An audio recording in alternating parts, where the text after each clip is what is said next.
Clive, we started working on this album that's up there, Dub Rockers record, and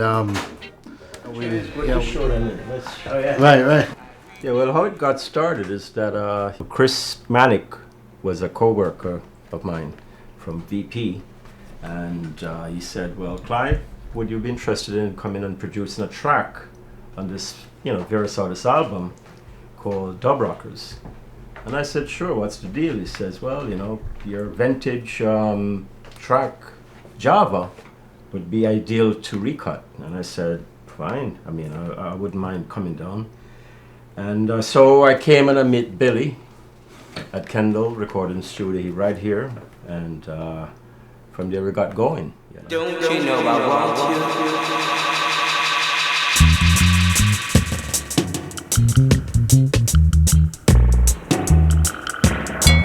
While we're doing this project here, I said to Billy, would you be interested in coming over by my home and seeing some tapes that I have? That was sitting in my basement, obviously. Multi-tracks from back in the 60s, 70s. And there was one particular tape that Billy picked up. It was a half-inch 4-track called Lord Creator. Tracks 4.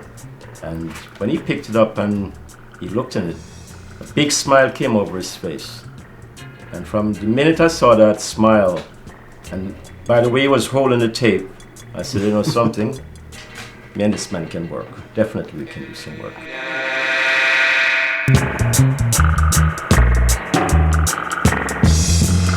I feel like I'm in I'm fortunate for the position that I'm in, where you have access to people like that. Like when we first started writing songs, and when I first started getting into reggae music and writing music, like guys like Mikey Jarrett, or Ruff Scott, or Rankin Joe, like Johnny Osborne, like now I have all these guys' numbers in my phone, and they're like, Billy, if you have rhythms, like just let me know, and I mean, a lot of it comes from working with Clive and being able to work with those tapes as well. It's like, this is the sound they know, so if I can make that sound, we'll see if people come to the well. Yeah.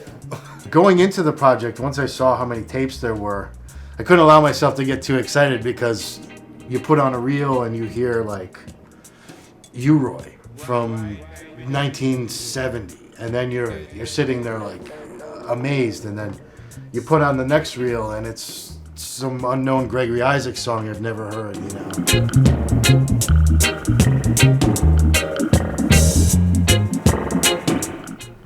It's like the dynamic duo. To me, it's a dream come true, because I never fathomed back when I recorded these songs back in the 60s and 70s that I would ever go back and rework them.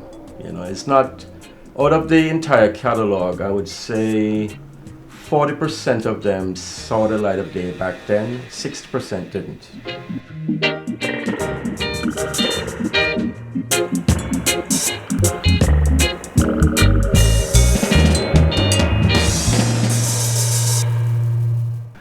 It's still memories, like, to me, it's like, actually looking to see Fully or Santo or Family Man or Carl in the corner or Pablo on the piano.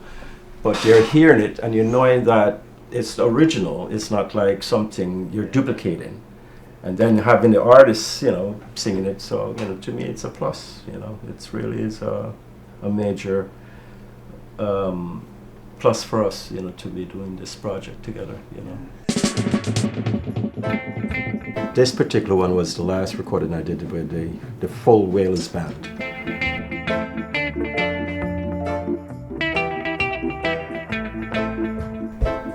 And I really, honor Billy's ideas, because he, loved old school, put it that way, and for him to grace it the way in which he graces it, it gives me a lot of vibes to even pick up and run with it.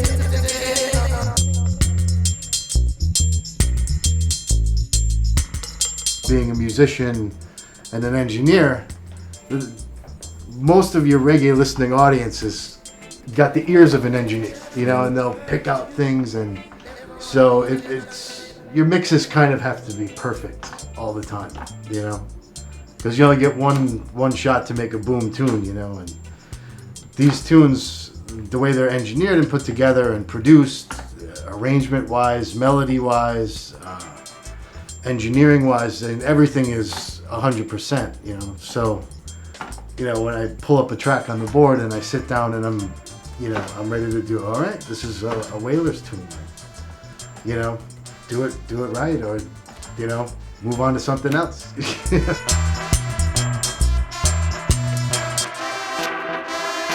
Every song that was recorded back then had a meaning behind it. There's definitely some gravity to it, whether it's a root song, a love song, you know, a reality song. It had to have some gravitation to it, yeah. When you know, did something in your early stage of life and you come back to meet it 35 years after, it opens up a different element in your life. It reminds you of what you did back then, but then it's something that you're doing now. And it gives you a lot of enjoyment, you know, a lot of, you know, you're remembering back then, but now you're doing something currently. And I'm happy, you know, I mean, this is my life. You know, after leaving school, there is nothing else I wanted to do more than just doing production. You know.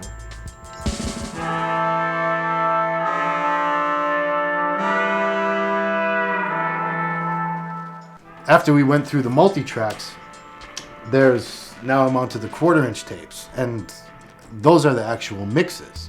So initially I was hearing from the multi-tracks the session, the no mix to it, everything, and hearing the mixes, like hearing Clive's mixes, hearing Errol Thompson's mixes, hearing Dennis Thompson's mixes, all those guys. It's really been a really valuable learning experience. You know, it's pretty amazing, and you know, I count myself very fortunate to be in that position, to have that vantage point. You know. Once you do music, and it's good music, it shouldn't be cast away. You know, that wasn't intention. It was intention for the general public to enjoy it. Yes. And all these years later, these songs still hold up with anything that's out there still, you know? Yeah, oh yeah. Timeless still got music. Its life, it's the time capsule. You know?